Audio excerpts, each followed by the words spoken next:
A Daytona Beach nude and burned woman found dead in a Putnam County graveyard in 2015, according to the pastor who discovered her decomposing body.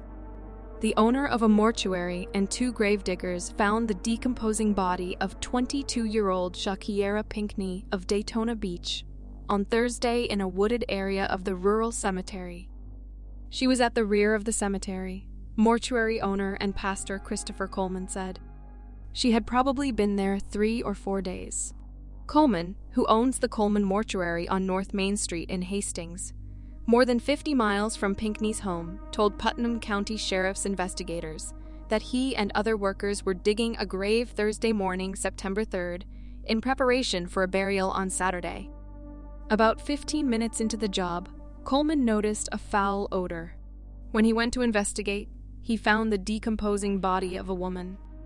Putnam Sheriff's investigators thought the body might belong to a farm worker, since the cemetery is surrounded by several farms off Federal Point Road in East Palatka. But when the woman was identified through fingerprints Friday, it was learned she was a Daytona Beach resident. Tuesday, September 1st, afternoon, Pinckney's mother, Stephanie Pinckney, said her daughter had come home about a month ago from Watertown, New York, because she was homesick for her family. She said Shaquierra Pinckney left behind 2 daughters, an 18-month-old and a 3-year-old, and was 4 months pregnant. Stephanie Pinckney also said her daughter had earned a certified nurse's assistant certificate from Daytona State College, but could not find a job in her field in Watertown and ended up working at a family dollar store. She said her daughter's friends told her that the man who impregnated Pinckney wanted her to get an abortion. But she didn't want to do that, Stephanie Pinckney said. On August 30th, 2015, when Stephanie Pinckney went to bed, she said Shaquierra and her other adult children were all home at the family's residence on Berkshire Road. Sometime early August 31st, though, one of Shaquierra Pinckney's daughters was standing at the bedroom door crying. When Stephanie Pinckney went to the back of the house to see if her daughter was awake, she was gone.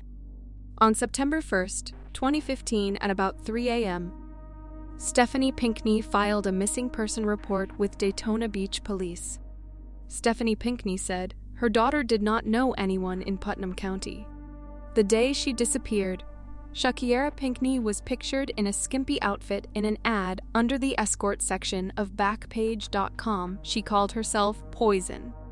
In her ad, said she had 0 tolerance for violence. Police Chief Mike Chitwood said his department is working with Putnam County Sheriff's investigators to find suspects, but there was not much more he could say about the case. Putnam Sheriff's Captain Johnny Greenwood also declined to elaborate because of the ongoing investigation. While an autopsy has been done by the Putnam County Medical Examiner's Office, the cause of Shaquierra Pinckney's death was not revealed. Stephanie Pinckney stressed that she wants people to know that her daughter was a good and educated woman who had a lot of friends. "I just want to make my daughter's life known," Stephanie Pinckney said in tears at the end of the conversation.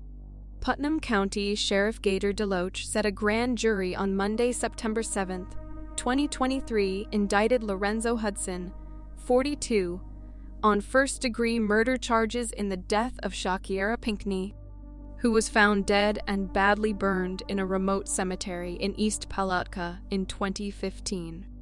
The sheriff did say that Pinckney was known to access and place photos online of a then-popular adult website, and Hudson also used the website to solicit sex, and that is how the pair met. Hudson is currently serving a 5-year prison term at the Okaloosa Work Camp, a minimum security facility for a slew of burglary and grand theft charges dating back to 2018, the sheriff said. Hudson was due for release in December. Now he's facing a total of 4 new charges, including capital felony murder of an unborn child, second-degree felony use of a dead body, and third-degree felony tampering with physical evidence. We never gave up. One of our most important functions is to serve as a voice for Shaquierra and those like her who was silenced when her life was brutally taken. She will never be forgotten by me or my detectives, who work tirelessly to bring Hudson one step closer to justice," DeLoach said.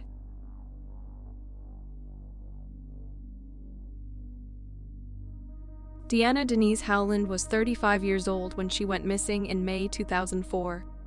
Her remains were found dismembered at a Missouri rest stop. Nearly 2 decades later, police say they found her killer.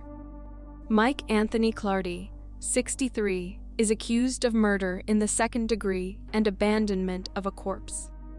According to an indictment filed by the St. Louis Prosecuting Attorney's Office, the defendant admittedly killed Howland around June 26, 2004, and then dumped her corpse in various locations. The discovery was made on June 28, 2004, by maintenance workers down a slope at a rest stop off Interstate 70 in Warren County, Missouri. The woman's hands, legs, and head had been removed. She was found wearing only a black bra. Police noted at the time that her body had not decomposed, meaning she had likely been killed just hours before. A knife in a nearby sewer was also recovered from the crime scene. There were a handful of other clues. Witnesses told police they saw a white utility van in the area the day before the torso was found. A series of scars showed that the woman had undergone an appendectomy and a cesarean section at some point in her life. But the case quickly went cold. Howland's head and her limbs were reportedly never recovered. It would be over a decade before police were able to identify the woman whose remains were scattered in 2 counties. The victim was from Alton, Illinois. She was a mother of 4 who lived a transient life and battled drug addiction. Most of her children, from various fathers, never knew her. Brian Barker, Howland's brother, went to the Warren County Sheriff's Department in April 2006 to say he thought the torso was his sister's. Along with his insistence, he provided DNA. 2 months later, lab experts with the Missouri Highway Patrol sent him a letter that said his sample was found to be inconsistent with any of the previously developed DNA profiles. Barker, as it turned out, was a crooked cop, formerly with the Edwardsville Police Department in Illinois. He was charged with multiple crimes and ultimately took a plea deal on 6 charges. During his discussions with investigators, he brought up his long-missing sister and the DNA sample that failed to make the connection. In September 2015, a missing persons report was filed by police in Illinois. Warren County Sheriff Department Lieutenant Matt Schmutz decided to follow up. He asked a second lab to use Barker's DNA as a connection in case Howland's DNA ever turned up anywhere, and for their lab to check the results of the first DNA test. Again, experts said they failed to find a match. Schmutz requested another, closer, pass at the samples. The second lab said they would try and ask for additional DNA information from the torso. An expert with the Highway Patrol then suggested getting DNA samples from other people related to Howland. Her oldest daughter, Ashley Kinnear, and 2 other siblings obliged. This time, in 2016, the Missouri lab experts found a match. "I want to say thank you to everybody," Kinnear said at a press conference in St. Louis. "I'm very shocked and impressed at how many people are here, and how many people want to know, and how many people are invested in the story, because I always have been, and it's always been my mom. And I knew that something had happened," the daughter went on. "I knew she didn't just decide to get rid of us. And to me, to know that there's many other people that care, that believe that as well and that are interested in getting that side out. Not just saying, she was a body part found. They're also interested in who she was and how our life would have been different if we would have had a mom there to help teach us things that moms are supposed to teach kids." Clardy, police said during that press conference, met Howland through sex work and killed her during a disagreement. The defendant was identified by DNA on the torso and the knife, police alleged, in 2022 after tests that began in 2019. In a probable cause affidavit, he allegedly confessed to officers with the Maryland Heights Police Department and said he spread the victim's remains throughout St. Louis and Warren counties. Clardy is currently being detained on a cash bond of $1 million in Warren County. According to court records, there is currently no defense attorney of record on the case.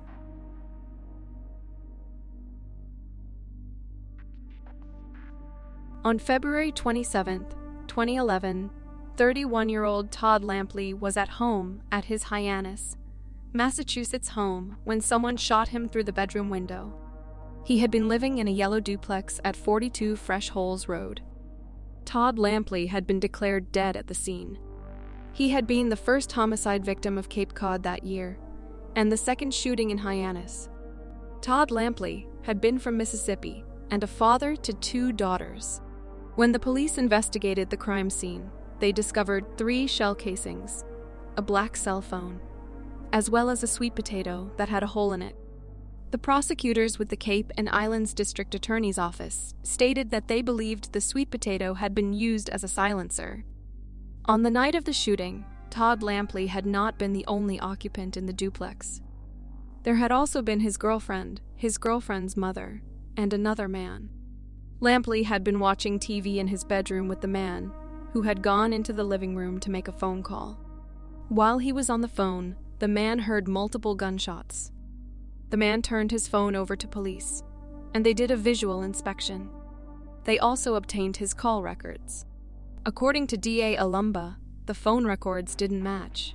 There were multiple phone calls that were missing from the visual inspection that showed up in the phone records. There were multiple calls to Hampton, both incoming and outgoing calls, that occurred before and after Lampley's shooting. For 12 years, there were no charges laid in Todd Lampley's murder. On February 27, 2023, police arrested 40-year-old DeVaris Hampton from Mashpee for Lampley's murder. He made a court appearance in Barnstable District Court, charged with murder, assault, and battery with a deadly weapon. Hampton pleaded not guilty and was held without bail. The sweet potato, which had been found at the crime scene, was tested for DNA. The DNA sample was later determined to be a positive match for Hampton. There had been an episode of The Wire where a character used a sweet potato as a silencer. Once the episode aired, there had been a great deal of fans interested in the idea and wondering if it worked in real life. People filmed themselves using sweet potatoes as silencers and posted it on the internet to show others the effectiveness of the silencer method. The police had also found a cell phone at the crime scene that was registered under the name Marlowe Stanfield, which was a character in The Wire. First Assistant DA Jessica Alumba stated in court that there was other evidence to place Hampton at the crime scene the night of Lampley's murder. She didn't specify why it took 12 years to arrest him. The police were able to track Hampton's movements on the night of the murder because he had been wearing a GPS monitor from a different crime that he'd committed. In 2008, Hampton had been charged with child rape, as well as non-fatal shooting. The GPS tracker showed police that Hampton had been at Lampley's house that night, but it also showed that he had gone to the same lake where the gun had been disposed of afterwards. This gun had been retrieved from the lake by civilians in March, who then turned it over to the police. The police were then able to identify the gun as the one that had been used in Lampley's murder, as there were still bullets in the gun. The authorities have not been able to determine Hampton's motive in the murder, although they were aware that both men had known each other. In 2010, Hampton had testified in court, stating that Todd Lampley had shot 18-year-old Jacques Sellers in 2007. Lampley had lived down the street from Sellers. Hampton told jurors that Lampley had admitted being involved in the shooting not long after it had occurred. One of the shooting suspects, Anthony Russ, had been acquitted, while the other suspect, Julian Green, had been charged with second-degree murder. Lampley had denied being involved in Sellers' murder during Julian Green's trial, and he was never charged.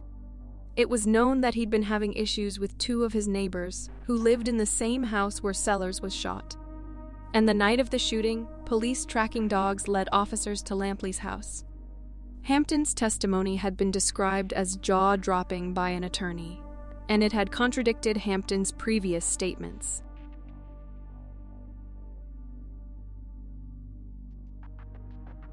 A Pittsburgh woman who went missing more than 30 years ago in a case that stumped authorities who later declared her legally dead has been found living in a nursing home in Puerto Rico. Patricia Kopta left behind a husband and siblings and meandered through northern Puerto Rico for a while before she was taken as a person in need to the adult care home in 1999, according to details announced at a news conference this week in Ross Township, where she once lived. Kopta, once known as a street preacher in her hometown, initially kept her past secret while in Puerto Rico, but she began to divulge details as she suffered progressively from dementia. Ross Township Deputy Police Chief Brian Colehep said. He said those who knew her in Puerto Rico finally made the connection and contacted Ross Township Police. As she asked and spoke more, she leaked enough details about her identity that they were able to connect enough dots to contact us, Colehep said. Last year, a social worker at the home alerted authorities back home about the now 83-year-old woman. A DNA test has confirmed her identity, Colehep said. Her husband, Bob Kopta, and her surviving sister, 78-year-old Gloria Smith, filled in details of Kopta's life at the news conference and in telephone interviews with the Associated Press. Shock. I didn't believe it. Total shock, Gloria Smith said of learning the news. Patricia Kopta had been nicknamed the Sparrow because of her slight build and often frequented parking lots and busy roads in the largely residential community of about 31,000 north of Pittsburgh, where she would caution passers-by and motorists about the end of the world. Her family said she suffered from mental health issues and feared being institutionalized. She would always hang out down in Pittsburgh where things were going on. When there was a baseball game or a concert, she would be talking to people, Bob Kopta said about his wife. But before she began preaching, Kopta was a straight-A student who became a model and dance instructor. After graduating high school, she worked in finance at a Pittsburgh plate glass company and would attend ballroom dancing events weekly, according to her family. She would vacation often in Puerto Rico with her friends before she got married, Smith recalled. She just loved the ocean, the beach, the warm sunshine. Smith said her sister quit her job at the glass company after 10 years because of migraines that doctors blamed on stress. She then got a job as an elevator operator at the Art Institute of Pittsburgh. That's when family members noticed a change in her. She said something about seeing an angel there, Smith recalled. Shortly afterward, Kopta began preaching and was briefly institutionalized after doctors diagnosed her with delusions of grandeur and said she had signs of schizophrenia. Upon her release, she kept preaching until she vanished in 1992. I come home one night, and she's just gone, Bob Kopta stated. They had been married for 20 years. Kopta, now 86, recalled how they met near a river in Pittsburgh where he had a boat. He gave her and her friends a ride and fell in love. In 1972, they married.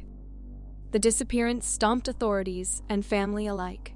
Police went as far as to consult a psychic, while Kopta recalled his wife once mentioned she would like to go to Puerto Rico because of its balmy weather. So he published ads in Puerto Rican newspapers, but never got a response. Years went by with no sign of her. He obtained a death declaration about 7 years after her disappearance. I went through a lot, said Bob Kopta, a retired truck driver. Every time they'd find a body somewhere, I wondered, is it Patricia?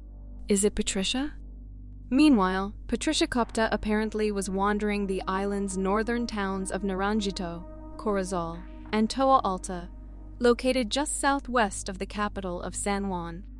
When she first was taken in at the adult home, she had hinted that she had arrived in Puerto Rico via a cruise ship from Europe, Colehep said.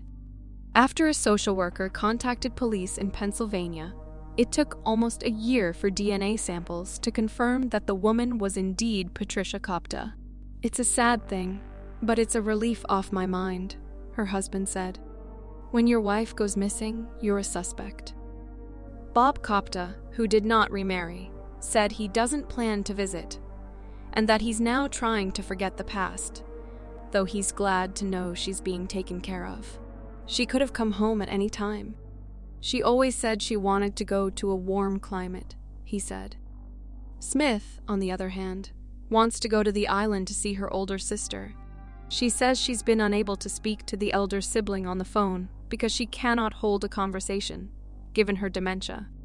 A twin sister of Patricia Kopta died without knowing her fellow twin was still alive. Whether she knows me or not, I still want to see her and give her a hug and tell her I love her, Smith said. I thought maybe she had died.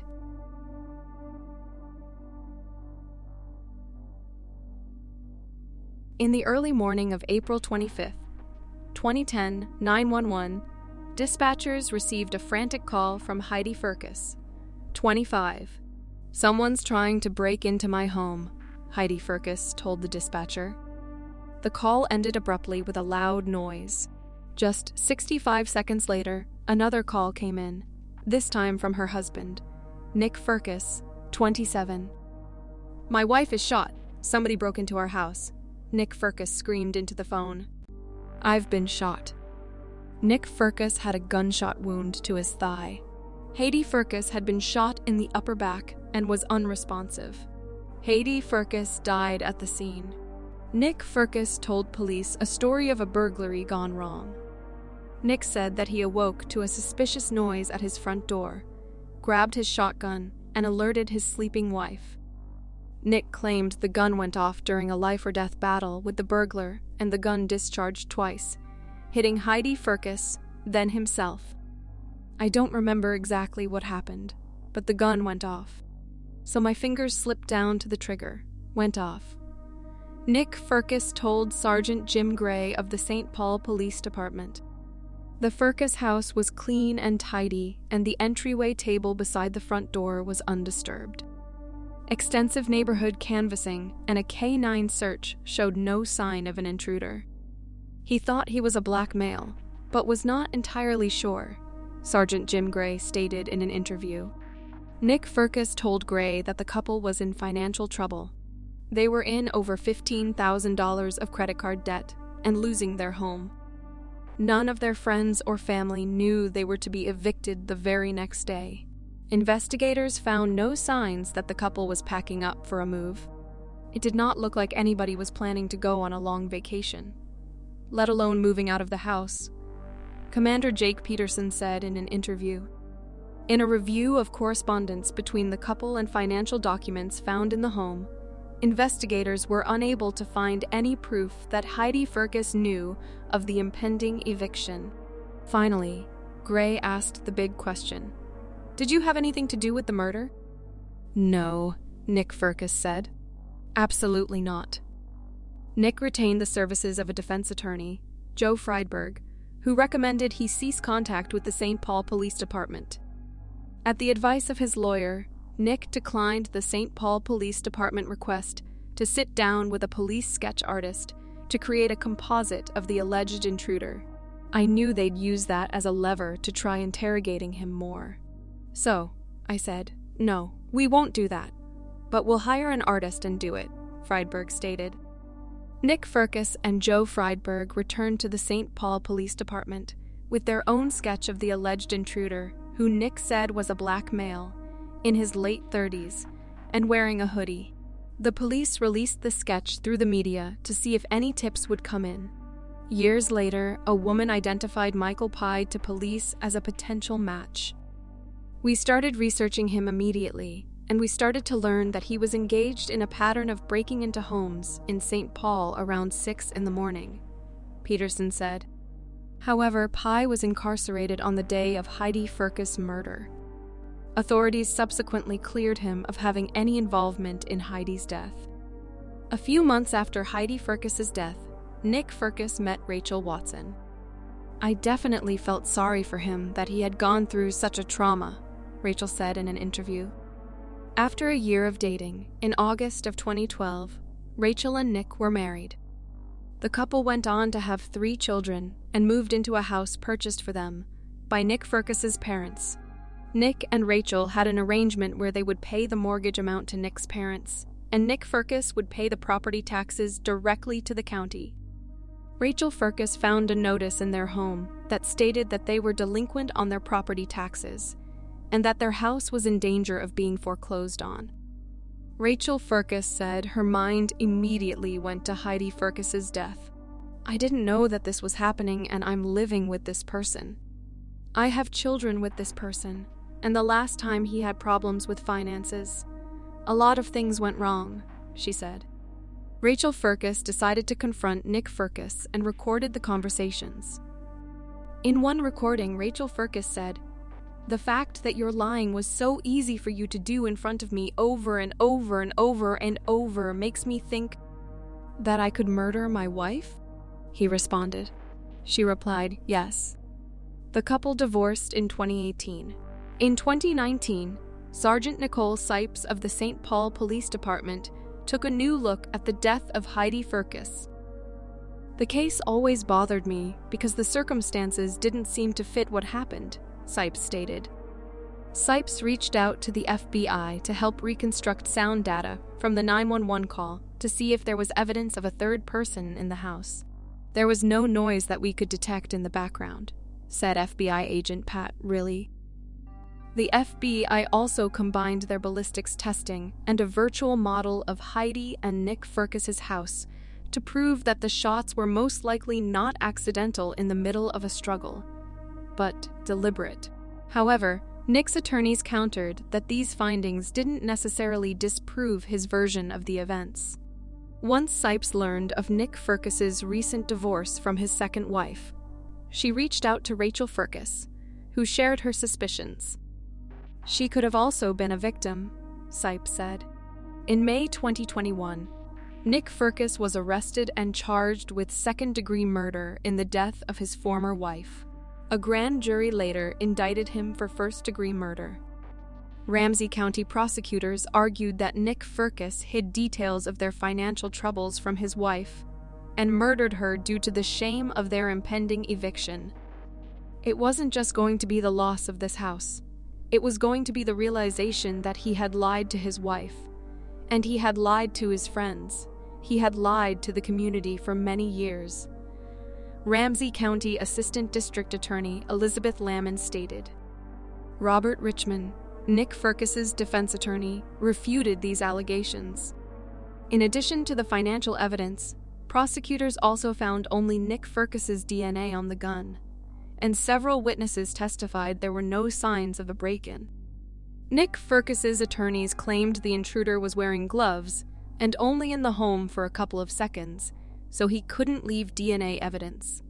On February 10th, after 4 hours of deliberations, the jury found Nick Firkus guilty of murder. He was sentenced Thursday to life in prison without parole.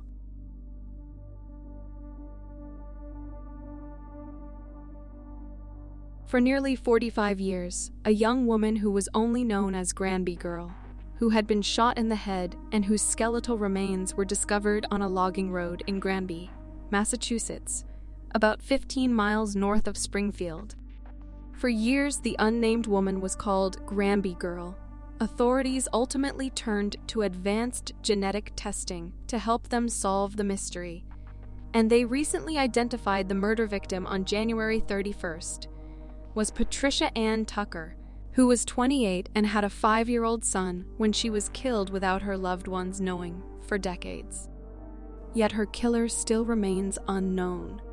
Police have a person of interest in mind, but the man, her late husband, is now deceased. A district attorney's office in Massachusetts announced on March 6th at a press briefing that investigators had established Tucker was the murder victim, known to many simply as the Granby Girl, a nickname drawn from the area where she was found. She was 28 years old when her body was found in Granby, a small town near Holyoke, in November 1978. DNA information on Ancestry.com was crucial to the breakthrough, connecting law enforcement with Tucker's surviving family. Northwestern First Assistant District Attorney Stephen Gagney explained during a press conference. According to police, Someone shot Tucker in the temple and dragged her by the neck before loggers found her decomposed body buried under leaves and a stump on November 15, 1978. She was later buried in a grave marked unknown, where she remained, even as her case drew interest from amateur sleuths. Meanwhile, Tucker's son, 50-year-old Matthew Dale, stated that he grew up in North Carolina without ever being sure why his mom disappeared.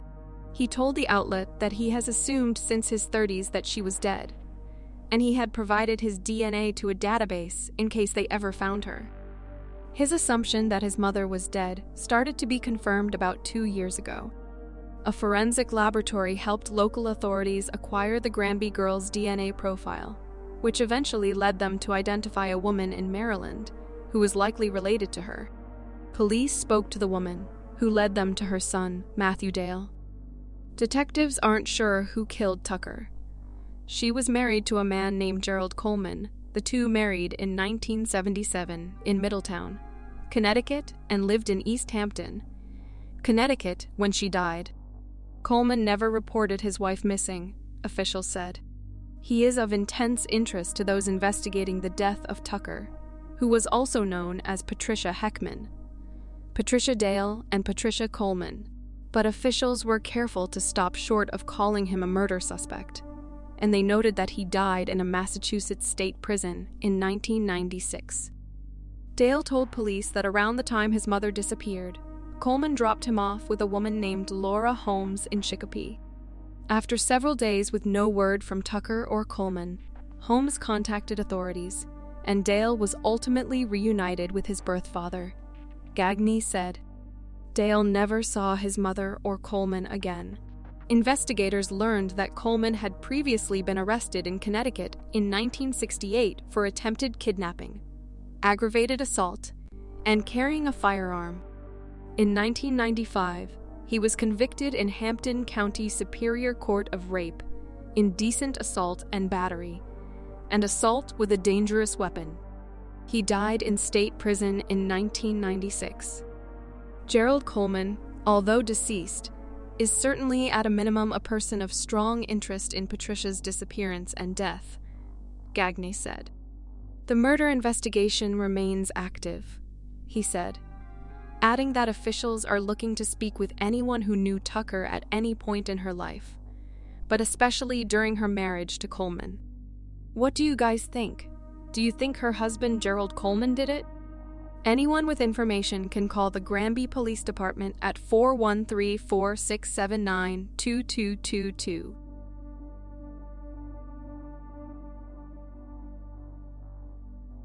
"16-year-old Carol Sue Klaber was found brutally murdered in 1976 in a roadside ditch in Walton, Kentucky, 60 miles north of Lexington. Investigators had scoured the grassy hills of Boone County, which borders the Ohio River, for clues. Klaber, whose remains were discovered on June 5, 1976, a day after she was last seen, died as a result of blunt force trauma, strangulation, and sexual assault. Kentucky State Police Detective Jerry Keith worked on the case for a decade before it went cold, the sheriff's office said. In 2017, the Boone County Sheriff's Office's newly opened cold case unit took over Klaber's murder investigation. Detectives had access to DNA and fingerprints, and for years targeted 2 credible suspects who would later be ruled out, according to the sheriff's office. Then, in September 2022, the sheriff's office teamed up with Othram Inc., a Texas-based laboratory that specializes in forensic genealogy, to crack unsolved murders to see if forensic DNA testing could identify the suspect or a close male relative. After using forensic-grade genome sequencing to build a DNA profile, Othram provided the sheriff's office with investigative leads that detectives used to positively identify a suspect, Thomas Dunaway of Park Hills, Kentucky, as the likely killer, the sheriff's office said. Dunaway, who was 19 years old when the murder took place, had an extensive and violent criminal history over the years, and died in 1990 at the age of 33. At the time, Mr. Dunaway had been living in Park Hills, Kentucky, where Miss Klaber, who played the violin and loved her acoustic guitar, was last seen getting into a car, possibly a gray Chevrolet or Pontiac Grand Prix. Detective Cox said it was possible that Mr. Dunaway and Mrs. Klaber knew each other in the neighborhood. Mr. Klaber, the brother of the victim, had a lingering sense of anger when he learned that Mr. Dunaway had died in 1990 at the age of 33. That meant no formal charges, no trial, no chance to sit in a courtroom and look at the man responsible for his sister's killing. I wish I had known in 1990. What do you say after all this time? Mr. Klaber said, adding, I had some rather un-Christian plans for him. While the answers brought some relief, he said he had a new thorny question to reckon with.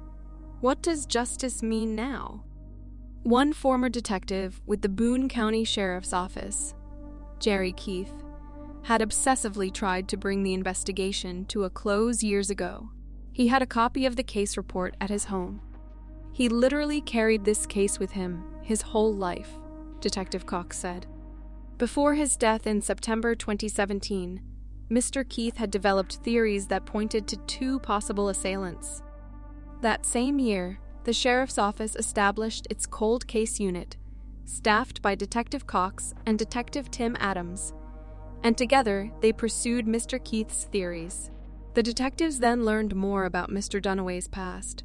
He had killed another person, Ron Townsend, in northern Kentucky in December 1976, just months after Miss Klaber was killed, and served more than 7 years in prison for that crime. He had also enlisted in the U.S. Army days after Mrs. Klaber's body was found. On Christmas Eve of that year, he had been arrested in South Carolina for burning a Chevrolet Impala and illegally possessing a sawed-off shotgun.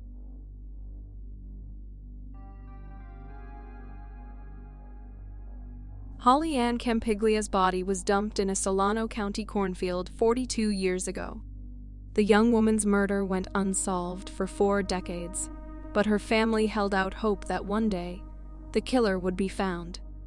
On Friday, Solano County Sheriff's deputies arrested and booked her suspected killer, 76-year-old Herman Lee Hobbs, into jail on murder charges. 2 field workers in unincorporated Dixon found Campiglia's body in a cornfield along Seavers Road in August of 1980. A coroner determined she was shot multiple times in the head and neck. The victim was initially listed as Jane Doe. It was not until 1992, when the coroner's office was contacted by the National Missing Persons Unit, that we learned that the victim was 21-year-old Holly Ann Campiglia. The case went cold until 2021, when her family requested that the sheriff's office review the case and resubmit evidence for a DNA analysis. The Serological Research Institute used advanced technology and found male DNA on the evidence. When the DNA was submitted into a database with the San Mateo County Crime Lab, it matched Hobbs. Hobbs was already behind bars, serving a prison sentence for a 1975 Sacramento murder. He was convicted in 2005 of murdering 29-year-old Brenda Ann Tucker, whose body was found in Yuba County. Like Campiglia, Tucker's skull had a bullet hole. Hobbs was also convicted in 2000 of raping a 15-year-old girl.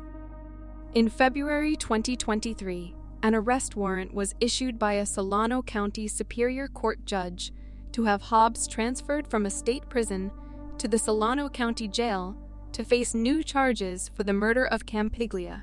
Cold cases are particularly difficult cases to work because, sadly, time goes on, which leads to gaps in memory. For example, the original deputy to investigate this case was Deputy Jose Cisneros, who was killed in the line of duty in 1985.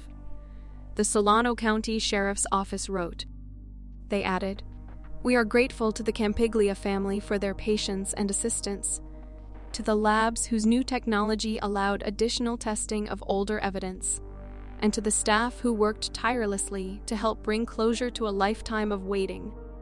The Solano County Sheriff's Office said detectives are working with other agencies in Northern California to identify other possible victims of Hobbs. Anyone with information about the homicide is asked to contact the Solano Sheriff Investigations Department at 7077-847-050.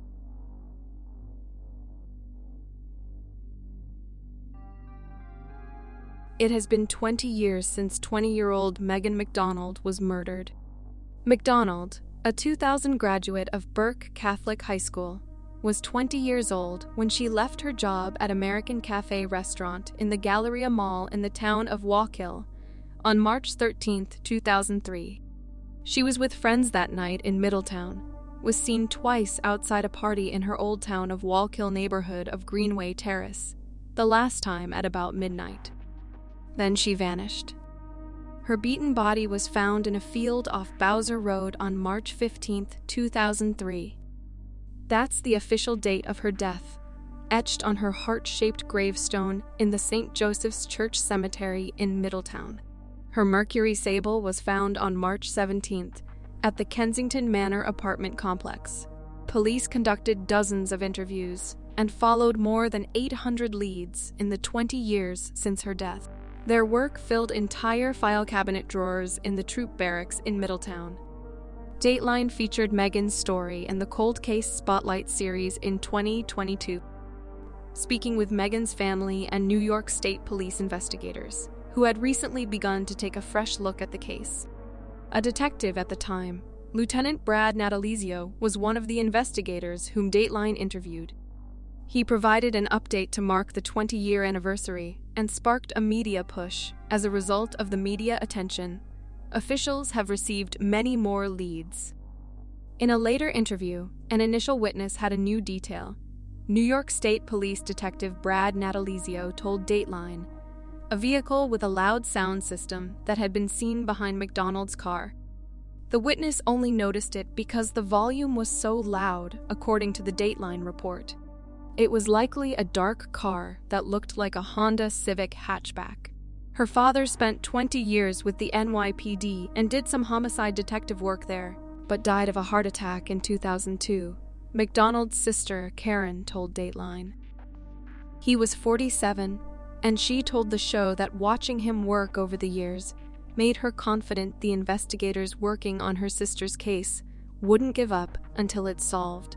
McDonald arrived at a home in Wallkill for a birthday party that night around 7 p.m. But she didn't go inside because a guy she knew named Edward Hawley, who owed McDonald money, was there, and she tried to end their relationship several days before she was killed. About 30 minutes later, McDonald arrived at a house in Middletown and made multiple calls trying to find marijuana, including one call to a friend at the party where Hawley was, the complaint said. Around midnight, McDonald left the party and said she was going straight home because she had to work the next day. At about 12:15 a.m., McDonald arrived back at the Wallkill birthday party and told people she was going to go smoke, and 2 minutes later, she drove away. Around 12:25 a.m., McDonald arrived at Suspect 2's house, and he got in her car and told McDonald he didn't have marijuana for her. McDonald then told him she'd go get marijuana from Hawley, according to a 2010 interview with Suspect 2. Hawley was McDonald's main marijuana supplier, and police believe McDonald reached out to him as a last resort on the night she was killed. Around 12:30 a.m., a witness saw McDonald's car being followed through Wallkill by a dark Honda Civic hatchback. Days later, when McDonald's car was found 500 feet from Hawley's home, police determined the 20-year-old had been killed while she was in the driver's seat of her car. Hawley later told police he knew McDonald was outside the house party where he was on the night she was killed, according to the complaint. In one interview, Hawley told police he drove his purple Honda Civic hatchback back to his home that night. Hawley provided numerous contradictory stories and alibis. Authorities said Hawley consistently told police he last saw McDonald several days before she was killed when they had an altercation, though police said his reason for the altercation changed in each interview. In 2021, an analysis showed McDonald's DNA and Holly's DNA on McDonald's phone, which was left in her car. Authorities believe the night of the murder Holly went through McDonald's phone and saw she had recently called an ex, causing Holly to go into a rage, the complaint said. In January 2023, an analysis placed McDonald, Holly, and Suspect 2's cell phones together at key locations on the night the 20-year-old was killed. Suspect 2, who died in 2010, was familiar with the area McDonald's body was found. In March 2023, DNA evidence showed Holly had been in McDonald's car. On April 20th, 2023, the New York State Police arrested Edward Holly, age 42, of Wawayanda, New York, with second-degree murder in connection with the March 2003 murder of Megan McDonald. McDonald was discovered deceased in the town of Wallkill, Orange County, on March 15, 2003, from blunt force trauma. Karen Whalen thanked the police for never giving up. For them, it was always a matter of when, not if, this day would come. She said, "We have always stood with the police, and we will always stand with them," said Whalen, whose father, Dennis, was a retired NYPD detective. James Whalen, Karen's husband, said, "Today, the police gave us an answer that we have been searching for over 20 years. The monster who violently and senselessly took Megan's life now has a name and a face. The person arrested today will never be anything but a coward to our family."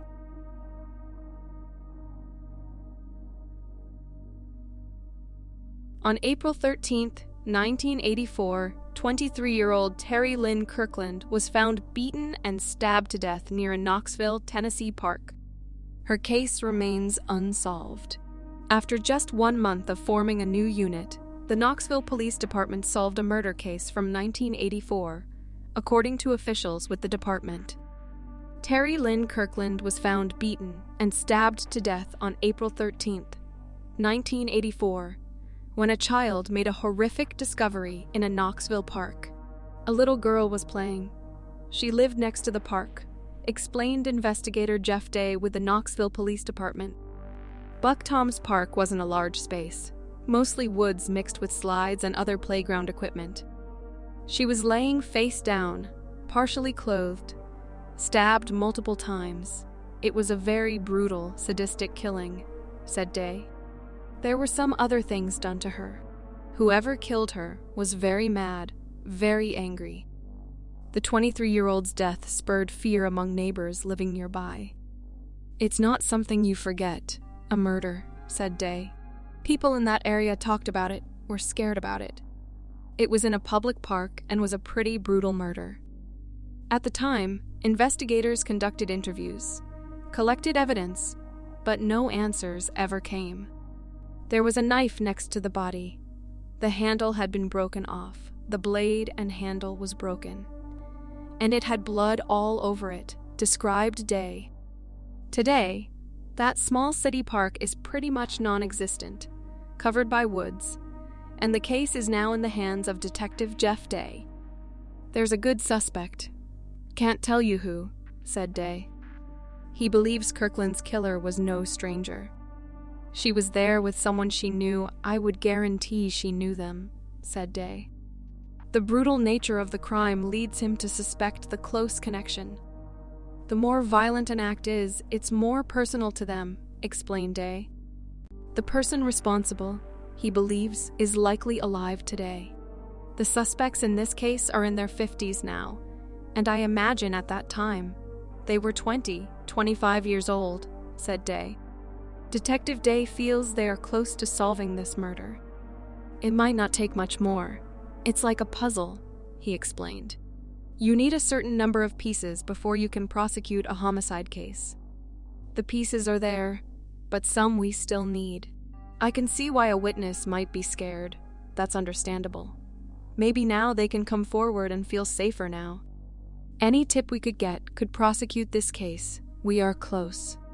The Knoxville Police Department Investigations Bureau recently underwent several structural changes in an effort to improve the Bureau's collective response, effectiveness, and efficiency, highlighted by the formation of the Homicide Unit, The newly formed homicide unit went into effect on February 26th and is responsible for investigating all homicides, suspicious deaths, suicides, non-fatal shootings with a victim, and any assault in which the victim suffers potentially life-threatening injuries. Investigators with the new unit identified a suspect who died in 2021. After the case findings were passed along to the District Attorney General's office, they determined there was enough evidence to prosecute the suspect and closed the case due to the death of the suspect. I appreciate Deputy Chief Coker and Captain Morrow for their forward thinking and championing this initiative. KPD Chief Paul Noel.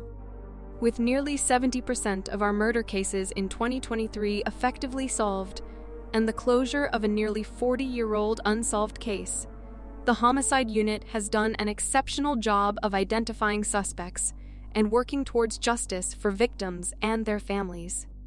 Rest in peace to the victim, and hopefully that gives some sort of closure to the victim's family.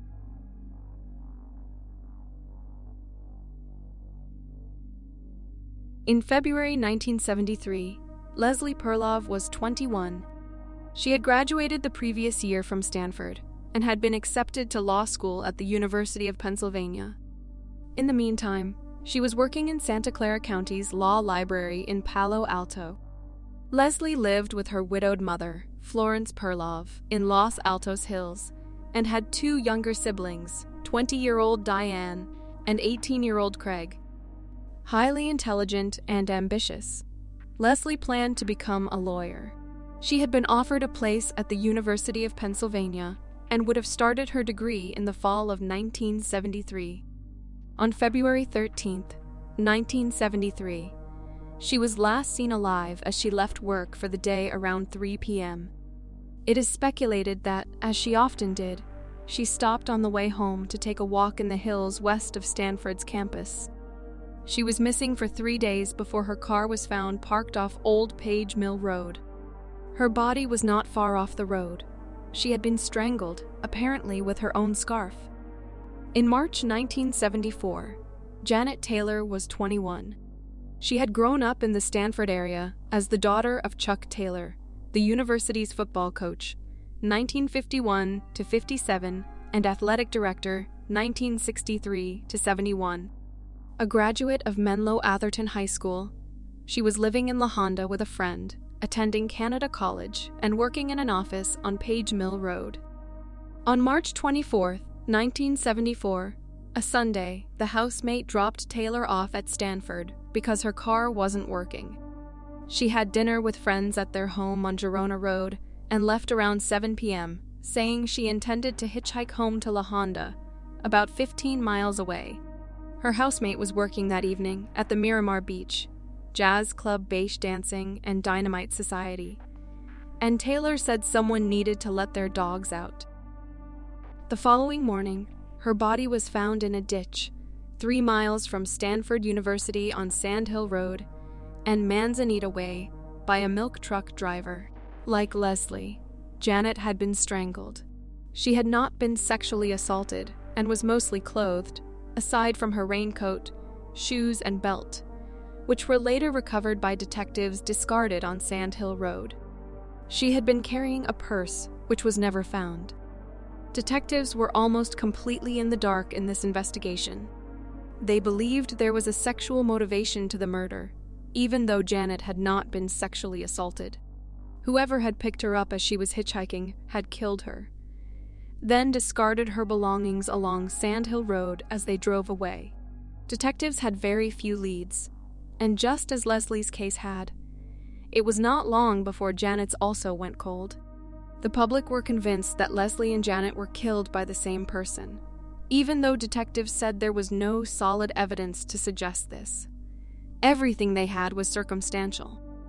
The cases went cold until the arrest of serial killer Ted Bundy, who was known to target young women. But after investigating, detectives concluded they couldn't find any evidence Bundy killed Taylor and Perlov. Now, 45 years later, San Mateo County officials say their initial hunch has been confirmed. They've arrested one man for both slayings.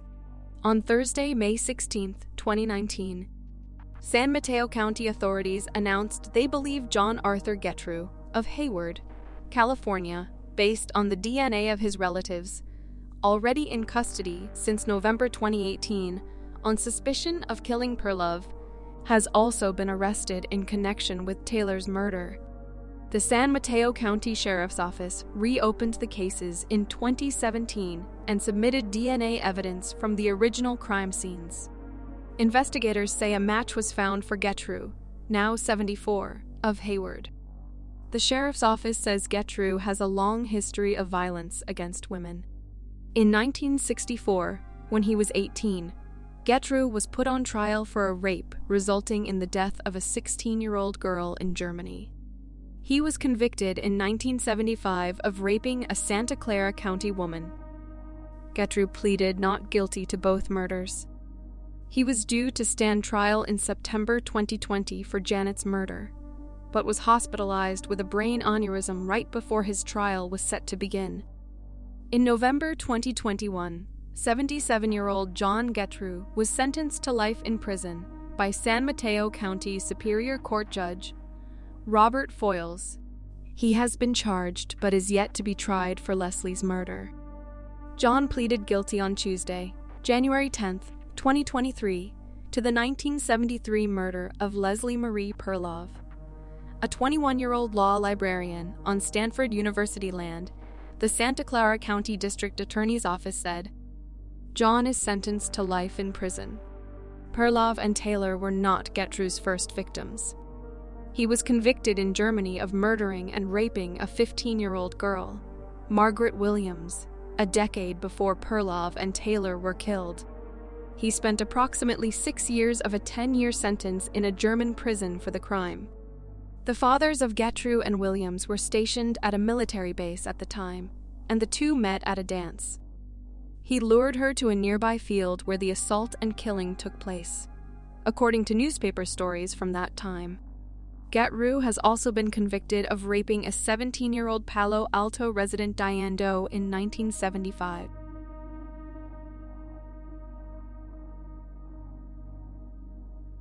A former education executive was sentenced 40 to 70 years on January 29 in Connecticut on kidnapping charges connected to a series of 1984 home invasion attacks on 4 women who say they were sexually assaulted by him. 18 years for each victim, with 40 years mandatory. The crimes were solved in 2020 with the help of a genealogy database, as well as a DNA sample originally taken from the man's trash, which matched samples found at the crime scenes. Michael Sharpe, 71, a former leader of a charter school organization, apologized to the women during the hearing in Hartford Superior Court, after saying he has memory problems and had no recollection of the crimes. I don't know what happened. I don't know. But I'm so sorry, he said. You deserve so much better. No one should ever come into your home and violate you. If I was this person, if I was this monster, I hope he is dead inside that 2 months of my life. 3 of the women were in the courtroom and cried during his comments, while the 4th took part via video conference. All 4 testified about being attacked in their bedrooms in the middle of the night, and how they suffered lifelong trauma. Sharpe broke into the women's homes in Bloomfield, Middletown, Windsor, and Rocky Hill. After the attacks, each woman noticed money or valuables had been stolen, while some women testified during the 5-day trial that their phones had been disabled or food had been eaten. One victim said Sharpe kissed her on the forehead after the assault and said, "Thanks for being such a good sport." Each of the victims, who were identified only by their first names, spoke during the sentencing hearing and described how the assaults have darkened their lives. Linda said, Sharpe should be in prison for 38 years, so he can suffer in a cell for the same time that she has had to endure. For years, she lost sleep in fear that her attacker would return, she said. She also suffered a great sense of shame, Linda said, and was too scared to get into a relationship with a man. Roseanne, who spoke remotely by video feed, said she was afraid to be alone for years. Sharpe showed no sign of remorse, she said, going on to attack more victims after he assaulted the first woman and her. She called for the harshest sentence possible. Kathleen recalled how she had just moved to Connecticut from New York to start a new job. Her world was full of promise when Sharpe attacked her and tore her life to pieces, she said. She moved, bought 2 dogs, took firearms lessons, and purchased a gun, but remained terrified. She married a man she didn't love, Kathleen said, because she didn't want to be alone. Before the attack, she thought she was a strong person and would be able to defend herself, but she froze when Sharpe appeared at her bedside. All I wanted to do was live, she said.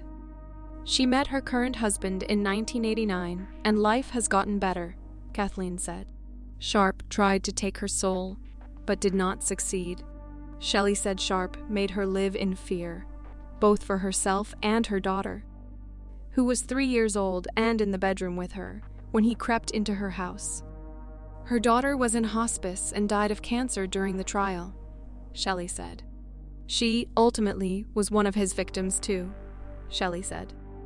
Her life will never be whole, and she will never know the person she might have been, she said. Shelley also called for the maximum prison term. Relatives of Sharpe also testified and asked the judge for leniency. Police at the time of the assaults interviewed people connected with the women, hoping to find a common thread. Despite similarities in the cases, however, it wasn't until 2003 when investigators could use new technology to establish an official link. Scientists at the state's forensic lab found semen samples on items from the 4 incidents: a bath towel, a washcloth, and 2 sets of sheets. Each contained DNA from the same person. However, the case stalled again because investigators were not able to link the DNA to a specific person. But in 2020, investigators received leads from an out-of-state agency not affiliated with law enforcement that suggested potential matches. Police first eliminated Sharpe's brother and his 2 half-brothers after testing additional DNA samples from the relatives. Police then pursued a lead on Sharpe by testing items collected from his trash, and found he matched the case's DNA profile. A swab test conducted with a search warrant confirmed the match, authorities said. Sharpe was arrested on November 17, 2020. He was later released from custody on a promise to appear in court, according to judicial records. In the 5-day trial in October, prosecutors put 22 witnesses on the stand and presented more than 100 exhibits. One forensic analyst testified the chance of the DNA profile matching another person would be 1 in 7 billion. The jury returned with guilty verdicts after only a half hour of deliberation. Sharpe spoke before the sentencing and said he has had memory problems and does not remember long periods of time. But he said, "I don't know how I could have done something so monstrous." He wanted a jury of his peers to decide whether I was this monster, Sharpe said, choking up, and they said I was. He then stood and addressed the victims, saying, "I don't know what happened. I don't know, but I'm so sorry." His daughter, Michelle Thomas, also spoke, saying the man the victims described is not my father.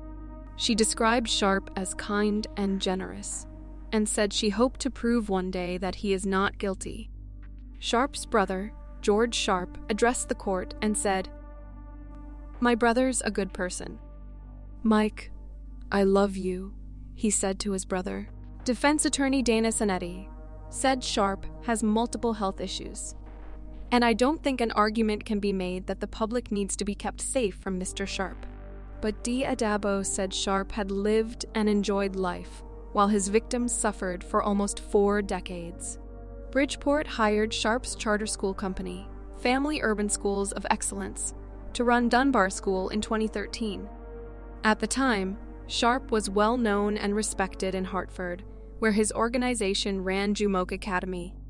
Officials later discovered Sharpe had lied about having a doctorate and did not disclose a past felony conviction, prompting them to fire the company.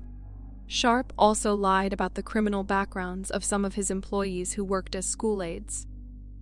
He pleaded guilty in 1985 in Hartford to 2 counts of third-degree forgery, and 4 years later, served prison time after pleading guilty to embezzlement in Oakland, California.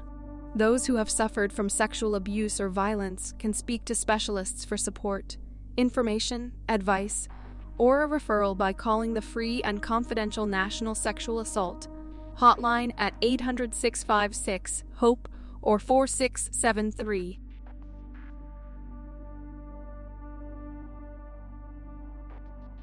A 30-year-old Louisiana man is in custody following his arrest on a murder charge in a nearly 13-year-old cold case.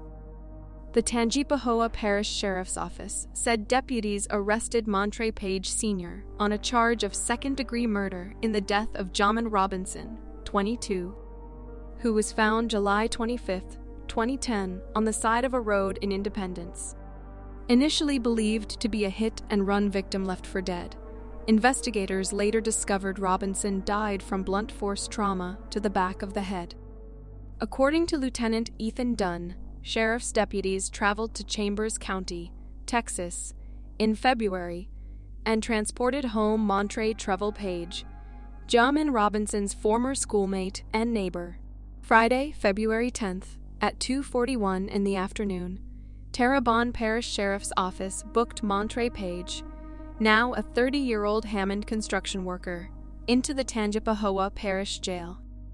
Investigators charged him with second-degree murder, multiple failure to appear counts, and 1 charge of jumping bail. Montre was our neighbor, Jamin Robinson's sister, Chastity Jackson said.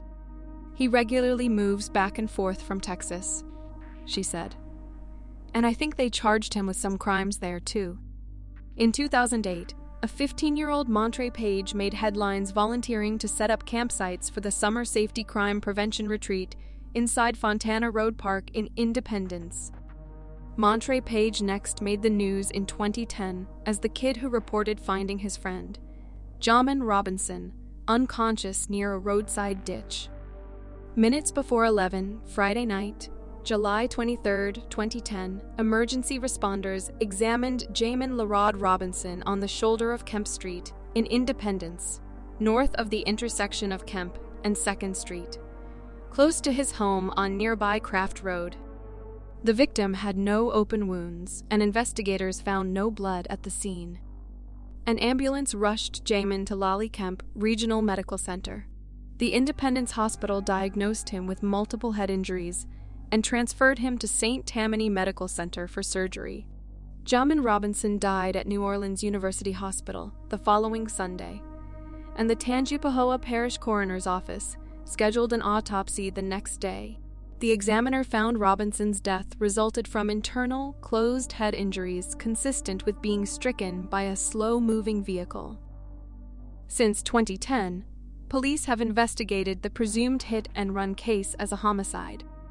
6 years ago, Independence Police Chief Frank Edwards stated investigators had no suspects or motives. Still, he felt someone in the community knew what had happened. I'm still hoping media coverage will cause that someone to do the right thing, he said, and bring resolution to Robinson family members. It only takes 1 phone call.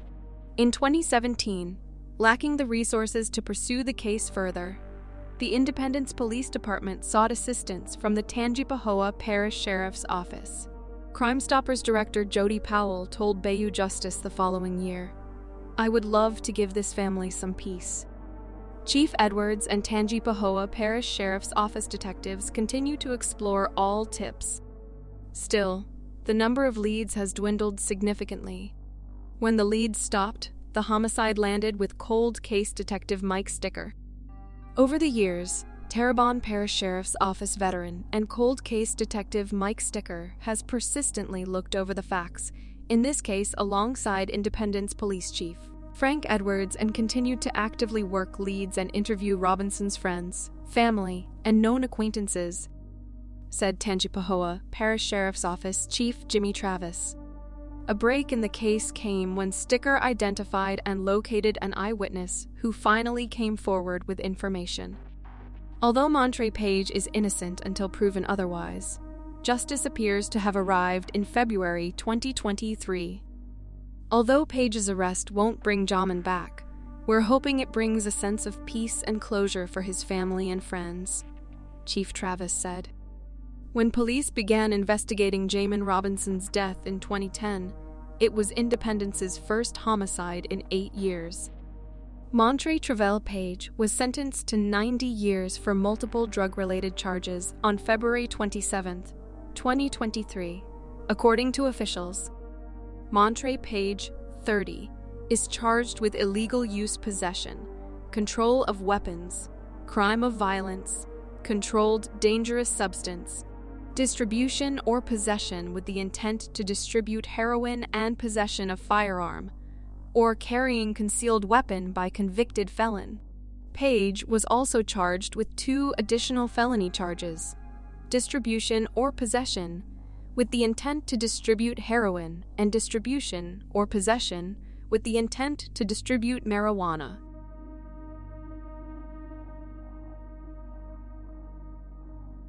More than 50 years after the killing of 12-year-old Brad Bellino, Boardman police are confident they know the identity of his killer. Worth identified Joseph Norman Hill, deceased, of Ucapia, California, as the man who killed Bellino on Easter weekend, 1972. Police used DNA evidence collected in 2001 to link Hill to the crime.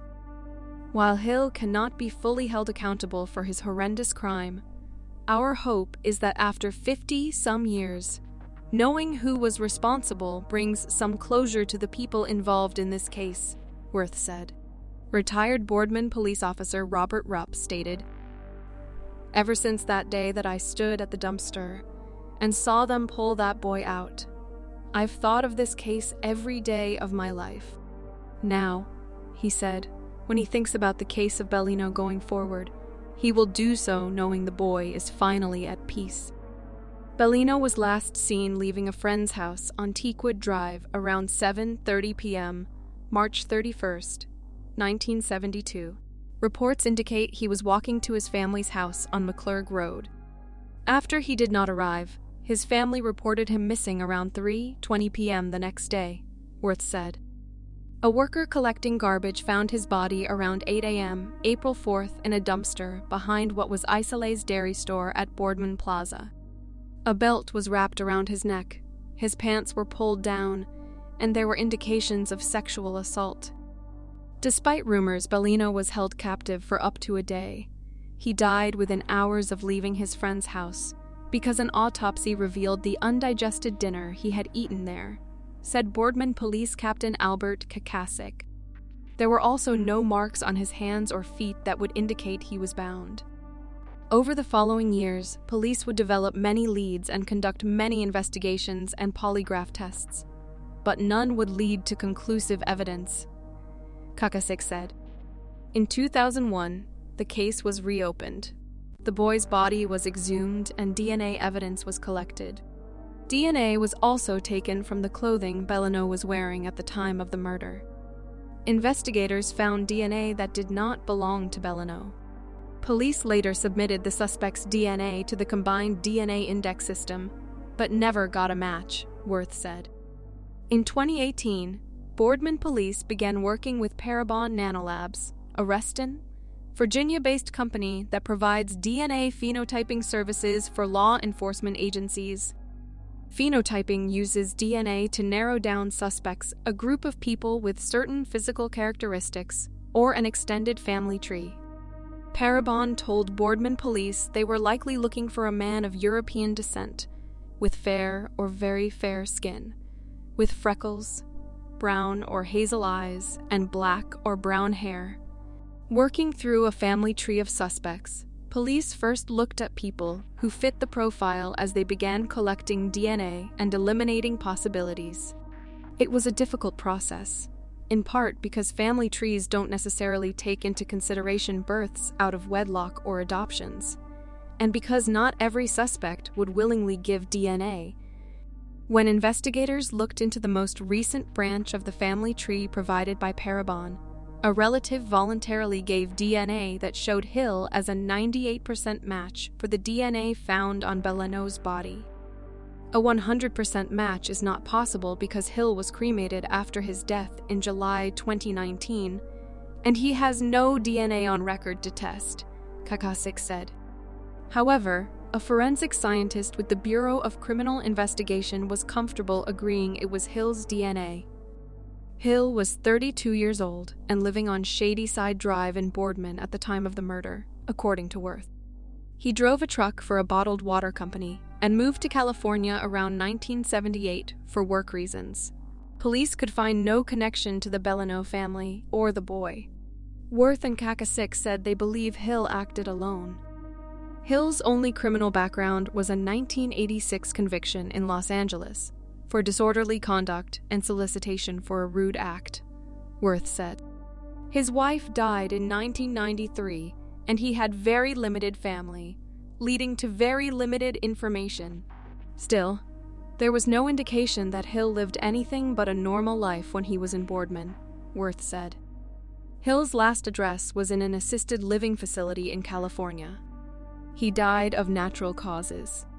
Mahoning County Prosecutor Gina DeGenova said Tuesday her team had reviewed the evidence compiled by the Boardman police.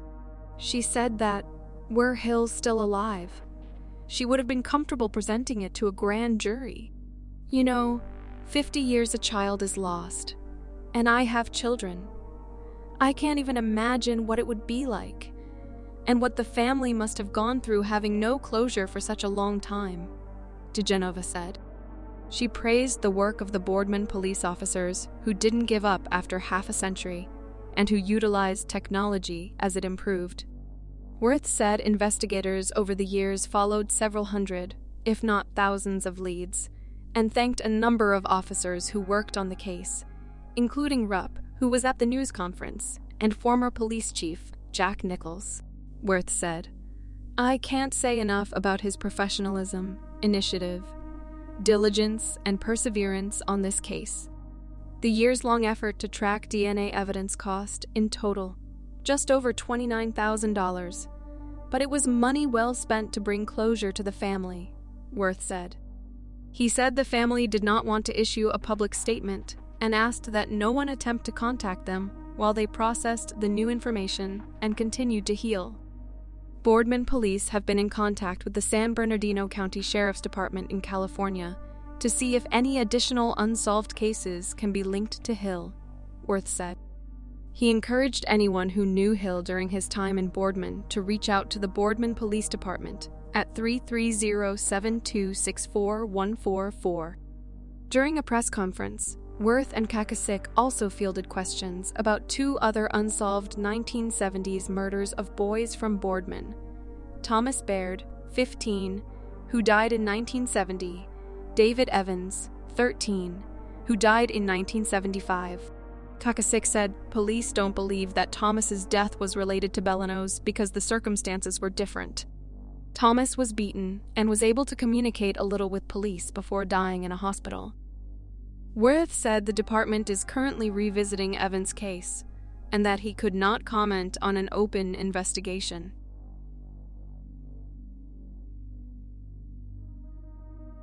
A man has reached a plea agreement with prosecutors in the 1986 killing of a woman in Green Bay. Lou Griffin, 67, appeared in Brown County Court Friday to enter a plea in the death of Lisa Holstead. The case was once considered the longest unsolved murder in Green Bay. Lou Griffin was sentenced Monday, March 27, 2023, to 10 years in prison for the death of Lisa Holstead. Back in January, Griffin pleaded no contest to a charge of homicide by reckless conduct. The court found him guilty. Griffin was originally charged with first-degree intentional homicide, a higher class of felony than the reckless conduct charge. In August of 1986, Lisa Holstead was 22 years old when she was found dead in a marshy section of the Ken Ewers Nature Area. Holstead had been sexually assaulted and strangled. In 2020, police announced the arrest of Lou Griffin for Lisa's killing. Investigators found Griffin through genetic genealogy. Green Bay Police Detective David Graff reached out to a company that does DNA tests for forensic genetic genealogy, which could tell them not only more about their suspect, but also the killer's possible relatives. The tests are similar to the ones families take to track their heritage and would give police a different pool of DNA to compare the evidence. Police sent the suspect's DNA to a lab for analysis and came back with a lot of information about the man's heritage, which sent them on a new path to finding the suspect. We were able to identify some relatives, not real close relatives, but close enough that it's a lot of work doing the background and basically do a family tree in reverse, said Graff. Using that information, police found groups of people through databases and websites who might be relatives. They found a group of people who live in other states, which eventually led them to relatives in Wisconsin, and ultimately to a family member who lived in Green Bay in 1986. I can tell you there's probably like 10-15 trees that we started that we were able to identify as potential relatives. In this case, we were able to find a group of people that lived in Wisconsin and doing more research on them. We came up with Mr. Griffin, said Detective Graff. What brought our attention to Mr. Griffin was his past history. He had just gotten out of prison for sexual assault and moved up to Green Bay about a month before. At some point, Griffin moved to Racine. Green Bay police worked with Racine County authorities, as well as the FBI and DCI. Griffin was put under surveillance. DNA was collected from discarded cigarette and beer cans, and was a match to the murder evidence. Graff said Griffin was cooperative. He voluntarily went to the sheriff's office and talked with investigators for a few hours. Prosecutors say Griffin eventually told police he might have had sex with Holstead, but denied killing her. He remembered he was high on cocaine and drinking alcohol that night.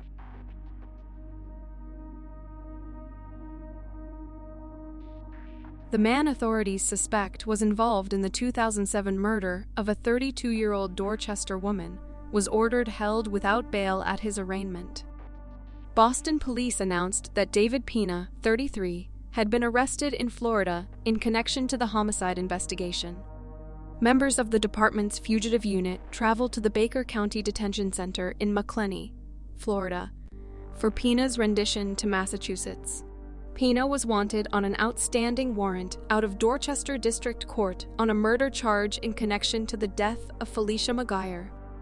Once back in Massachusetts, Pena was booked, and officials learned he was also wanted on an outstanding warrant out of Suffolk Superior Court on charges of trafficking cocaine. McGuire was 32 years old when she disappeared in the area of Roxton Street in Dorchester on October 7, 2007, leaving behind her 11-year-old son. She was reported missing by her mother 10 days later. Prosecutors say Pena was McGuire's boyfriend at the time of her disappearance. He had previously admitted to being involved in a physical confrontation with McGuire at their apartment, during which he said she stabbed him in the shoulder with a pair of scissors. He said he fled the apartment and went to his mother's house, and when he returned several days later, McGuire was gone and her possessions had been removed. But in 2017, 10 years later, police interviewed a witness who said he helped Pena move what he thought was a body wrapped up in a carpet and blanket from the apartment in the days after the couple's fight. The witness told police that he later observed, while moving it, that it was in fact McGuire's body. The wooded area where the body was disposed of has not yet been located, prosecutors said, but the witness they interviewed said they believed it was somewhere in the Boston area. Police interviewed another witness in March of last year, an ex-boyfriend of McGuire's, who said he had not seen or heard from her since October of 2007 and believed her to be dead. McGuire's mother and her son, who is now an adult, had said in numerous interviews over the years that they believed her to be dead because she would have contacted them if she was still alive. They said McGuire was in daily contact with them until her disappearance in October of 2007. Prosecutors said no financial records were found for McGuire after October of 2007, and there is no evidence that she might have left the country. Pina appeared in Dorchester District Court. It wasn't immediately clear if Pina had retained an attorney. He is scheduled to return to court on February 17th for a probable cause hearing. McGuire's family members were in court for the arraignment, but did not comment on Pina's arrest. David Pina, the ex-boyfriend of Felicia McGuire, who has been reported missing since October of 2007, was charged with murder and was also ordered to be held without bail.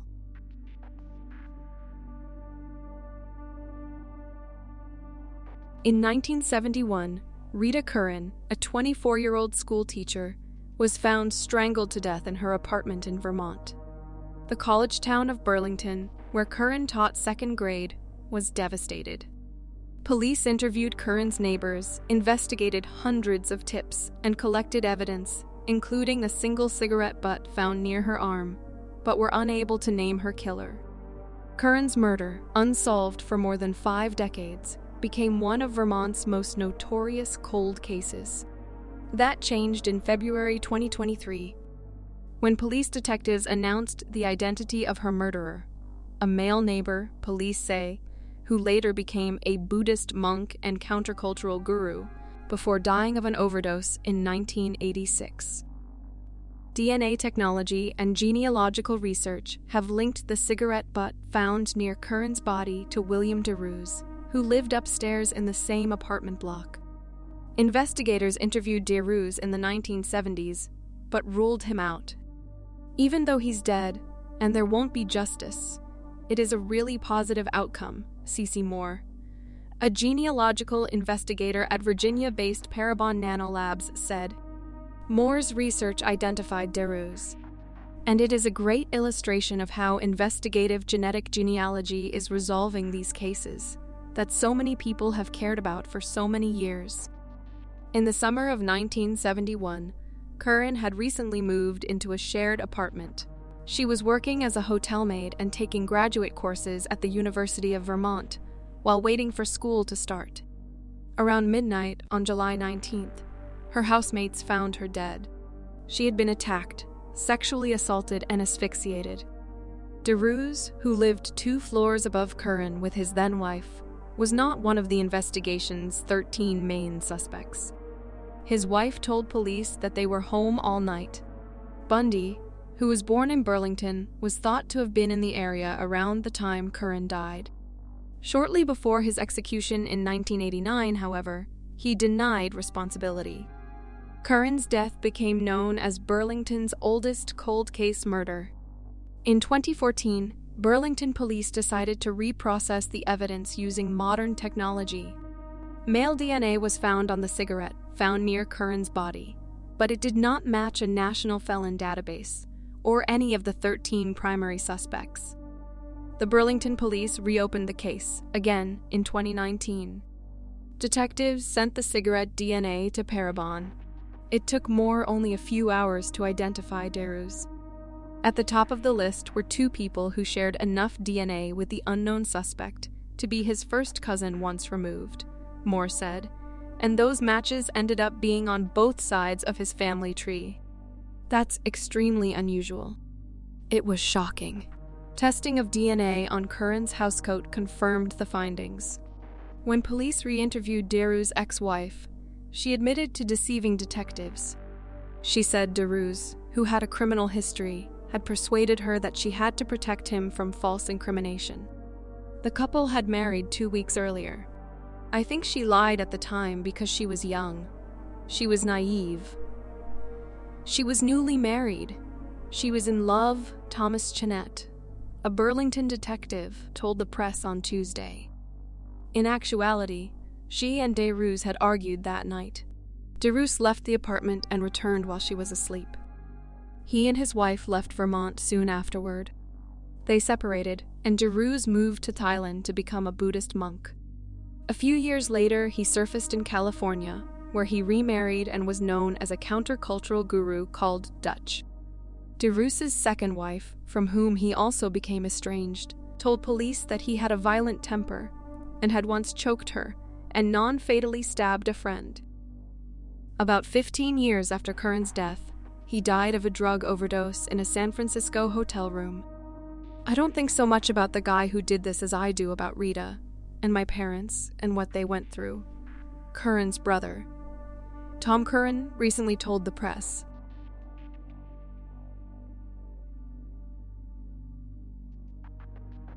Christina Castiglione, 19, lived with her mother and father in Redford. She graduated from Redford Union High School and was active in sports, the release said. She was not married but had a steady boyfriend. She was employed by the Detroit Edison Company as a clerk in the research department and had contacted an Army recruiter prior to her disappearance.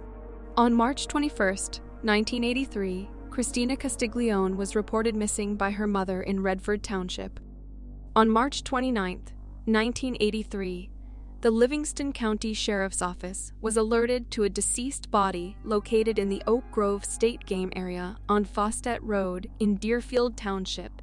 Deputies responded and found the body of Christina Castiglione partially clothed and lying in a remote wooded area. Detectives found evidence that Christina had been strangled to death and sexually assaulted. During the autopsy, the medical examiner located male DNA sources that were collected and preserved. Lacking DNA technology in 1983, these samples were later entered into CODIS by the Michigan State Police Crime Lab in the early 2000s, but a suspect was never identified. For nearly 40 years, the Livingston County Cold Case team and detectives worked extensively on the case and pursued an exhaustive number of potential leads. In March of 2022, the office applied for and received grant funding through Season of Justice to conduct advanced DNA testing on the suspect DNA samples taken in 1983. Season of Justice is a non-profit organization dedicated to funding DNA testing on unsolved cold case homicides. They provide funding to law enforcement agencies nationwide to conduct advanced testing in homicide, sexual assault, and Jane/John Doe cases where the victim's body or the suspect is unidentified, and DNA is the only investigative option. In May 2022, DNA evidence from the case was sent to Othram Inc., a private forensic laboratory in Texas. Othram scientists used forensic-grade genome sequencing to develop a comprehensive genealogical profile from the DNA of the unknown suspect, which returned leads to authorities. The investigation led to the identification of a suspect, Charles David Shaw. His identification was confirmed by 3 separate familial DNA comparison tests. Unfortunately, Shaw died in November of 1983 and will never be held responsible for his crime in a court of law. Detectives were unable to find any direct ties between Christina and Charles Shaw to suggest why she was targeted. However, through collaboration with living relatives of the killer, it was determined that he was a long-time Livonia resident who lived less than 5 miles from where Christina went missing. Based on information received from Shaw's family, he was described as a sex addict with a disturbing life who struggled with mental illness and his gender identity. Charles Shaw had several interactions with law enforcement beginning at a young age. One such interaction resulted in his arrest in 1981 for the attempted abduction of a woman in the Fowlerville McDonald's parking lot. The cooperation of the Shaw family during the investigation was paramount to identifying Charles Shaw as the person responsible for the homicide of Christina Castiglione.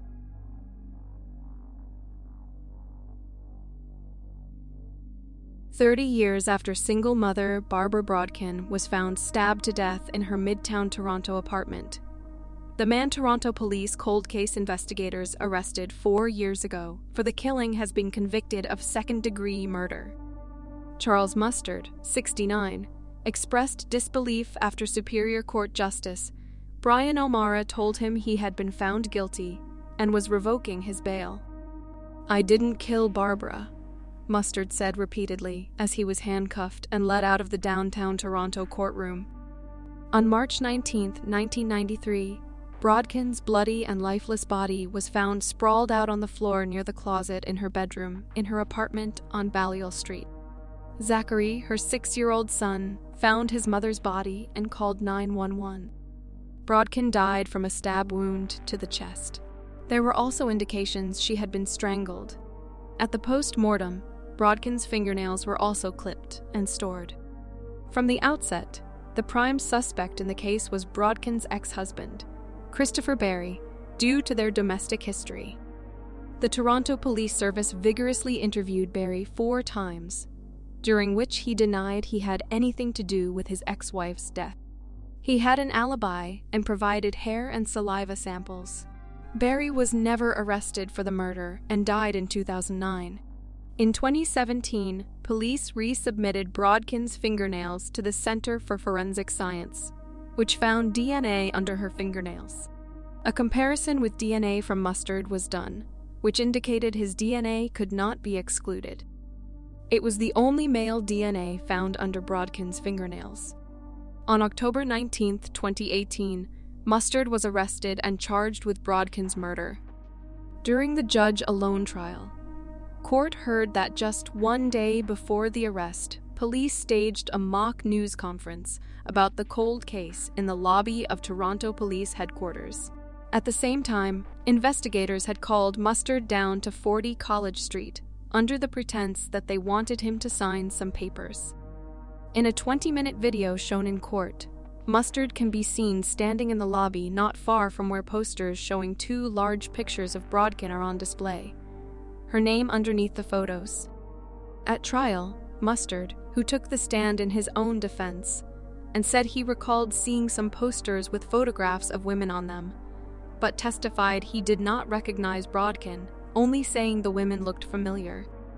During cross-examination, Mustard told the court he now knows the photos were of Brodkin, but claimed he didn't know it was her at the time. Mustard also denied killing Brodkin. He testified he had not seen her for days, saying the last time he saw her was when she sold him some marijuana. The single mother was known to sell marijuana out of a little cosmetic-type suitcase from her apartment. That suitcase was missing when officers found Brodkin dead. She also only had $12 in her wallet. Crown prosecutors argued that the motive for this case was robbery. Brodkin's body was found lying inside her bedroom closet, close to where she kept her marijuana and cash. Mustard also testified when he last saw Brodkin, they had shared a marijuana cigarette in her home. He said he would lick the joint with his saliva prior to smoking it, and his saliva must have been transferred under Brodkin's fingernails. Court heard that Mustard has an extensive record for theft and sexual assault. He was let go from his teaching position after being charged criminally in 1992. At the time, he testified he was working in a restaurant and did not need the money. After pretrial meetings with the judge, defense lawyers were permitted to explore the possibility that Barry was an alternative suspect. In his verdict, O'Mara dismissed that argument. Christopher Barry was a bitter, angry ex-husband who had a history of death threats and assaults against his ex-wife. And there were contentious issues surrounding their child, O'Mara told the court, further adding that he lived just 1 block from the crime scene, noting that there was circumstantial evidence.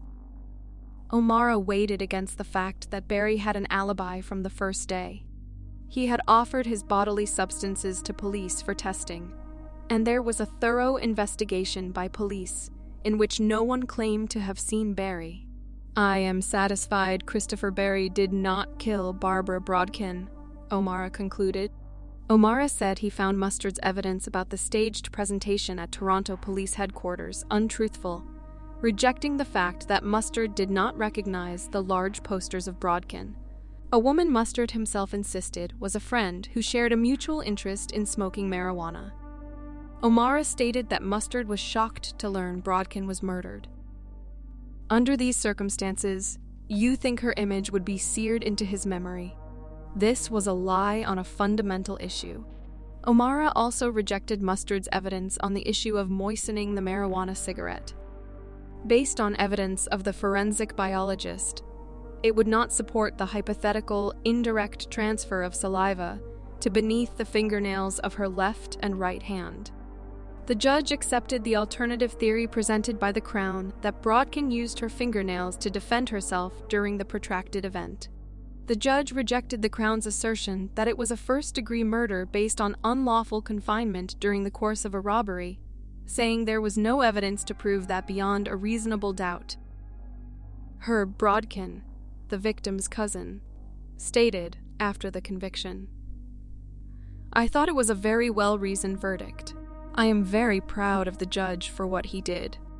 Brodkin said he is also grateful to Toronto police cold case investigators for never giving up on the case.